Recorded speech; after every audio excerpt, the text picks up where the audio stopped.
लोग गाय का पेशाब पीते हैं, वो उनकी अपनी आज़ादी है। लोग गाय का गोबर चाटते हैं, ये उनकी अपनी आज़ादी है। उनको पूरा इख्तियार है, हमें एतराज़ का कोई हक नहीं कि हम उनके ऊपर एतराज़ करें।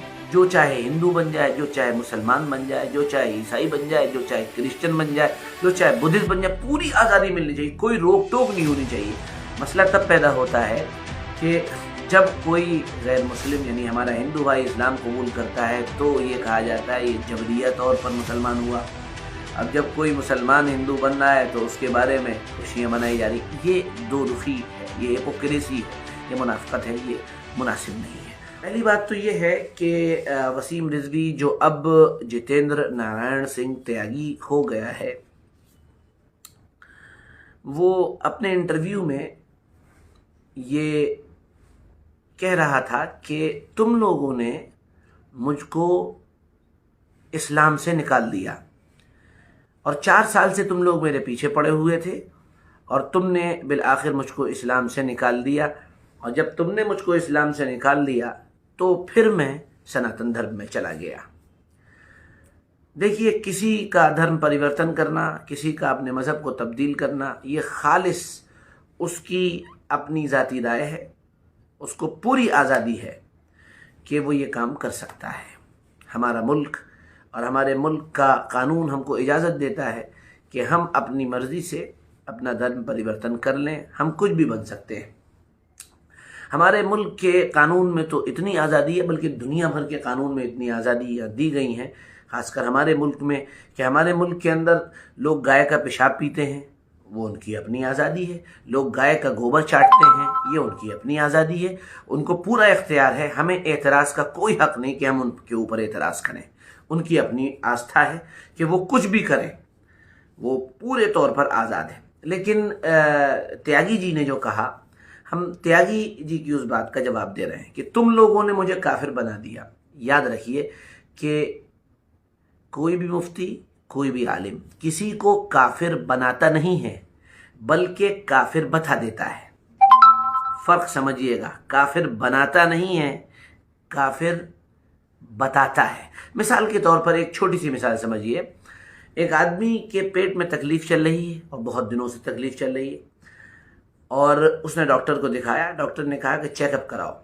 जब उसका चेकअप किया गया या पेट स्कैन वगैरह किया गया तो पता चला कि उस आदमी को कैंसर है और उसकी रिपोर्ट सामने आई। अब वो आदमी डॉक्टर साहब के पास जाए और अपनी रिपोर्ट दिखाए और डॉक्टर कैंसर डिक्लेयर कर दे और ये कहे कि तुमको तो कैंसर है।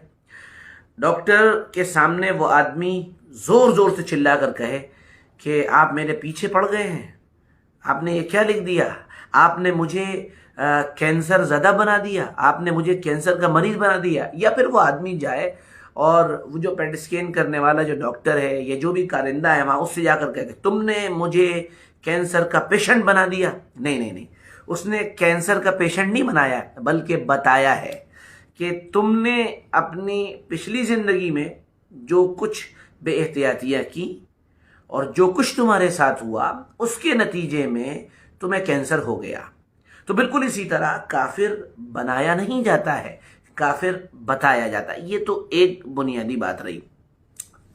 अच्छा, दूसरी बात, वो अपने इंटरव्यू में ये कहता है कि मैं तो इस्लाम को मॉडर्न करना चाहता था। ये बात और ये नारा अक्सर लगाया जाता है और हमारे हिंदू भाइयों की तरफ से भी ये नारा आता है, पार्लियामेंट्री मेंबर्स की तरफ से भी ये बातें आती हैं कि इस्लाम को मॉडर्न हो जाना चाहिए और इस्लाम के अंदर मॉडर्नाइजेशन हो जाना चाहिए। देखिए, इस्लाम के बारे में बुनियादी तौर पर एक कॉन्सेप्ट समझ लीजिए, हमारे मुसलमान भाई भी समझ लें जो इस रॉ में बह जाते हैं, और आप भी समझ लें।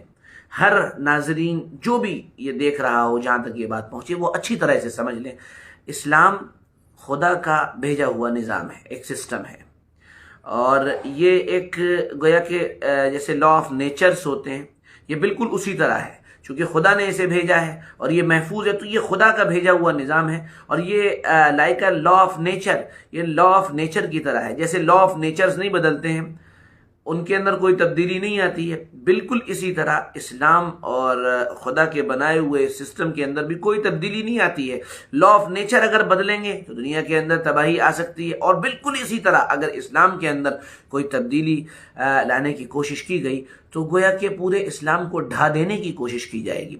जैसे सूरज सुबह आजकल 6:52 पर निकल रहा है, मैं निकलूं और मैं निकल कर ये कहने लगूं कि सूरज 6:52 पर गलत निकल रहा है, इसको थोड़ा सा मैं मॉडर्न करना चाहता हूं, ये इसको सुबह आजकल 5 बजे निकलना चाहिए।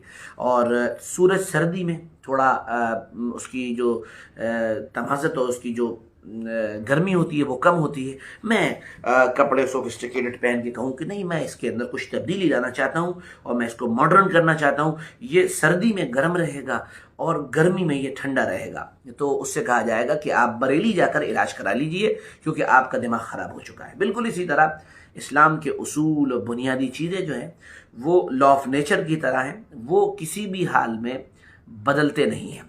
और आखिरी बात ये कि वो जिस चैनल पर इंटरव्यू दे रहे थे वहाँ पर नीचे लिखा हुआ था कि लोग इस्लाम क्यों छोड़ रहे हैं। तो हमारी बड़ी आजिज़ाना दरख्वास्त है, हम तो बड़े छोटे से इंसान हैं, हम तो कहते हैं हर आदमी को आज़ादी मिलनी चाहिए, वो जहाँ चाहे चला जाए, वो जो चाहे करे, पूरी आज़ादी मिलनी चाहिए, पूरी आज़ादी। जो चाहे हिंदू बन जाए, जो चाहे मुसलमान बन जाए, जो चाहे ईसाई बन जाए, जो चाहे क्रिश्चियन बन जाए, जो चाहे बुद्धिस्ट बन जाए, पूरी आज़ादी मिलनी चाहिए, कोई रोक टोक नहीं होनी चाहिए।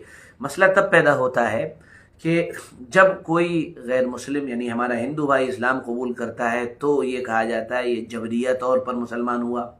अब जब कोई मुसलमान हिंदू बन रहा है तो उसके बारे में खुशियाँ मनाई जा रही। ये दो रुखी है, ये हिपोक्रेसी है, ये मुनाफिकत है, ये मुनासिब नहीं है।